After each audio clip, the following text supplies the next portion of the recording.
Assalamualaikum warahmatullahi wabarakatuh. Tepangkeun nami Abi Nunun Siti Nuratipa, abi di kelas 10 IPS 2, bari nyaritakeun dongeng anu judulna Batu Hiu. Kacaritakeun dina abad ke-11 datang di rombongan kerajaan Mataram anu dipimpin ku Aki Gede jeung Nini Gede. Rombongan teh mangrupa prajurit-prajurit di Mataram.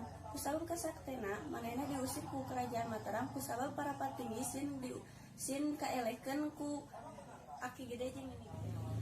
Geus lila ngalakon ayeuna Aki Gede jeung Nini Gede nepi ka basisir laut daerah kidul anu ayeuna jadi Batu Hiu. Nalika istirahat, Aki Gede nitah ka prajuritna neangan lauk jeung dahar. Akhirna prajurit menang lauk anu kacida gedena tuluy dibawa ka basisir pantai. Aki Gede jeung Nini Gede soak ningali lauk anu kacida gedena. Aki Gede jeung Nini Gede nyebut lauk eta lauk hiu. Saprak Aki jeung Nini Gede nyebut kekecapan eta, lauk eta rubah jadi batu anu kacida gedena nu ciga lauk hiu. Di saprak eta tempatnya disebut Batu Hiu anu aya di daerah Pangandaran.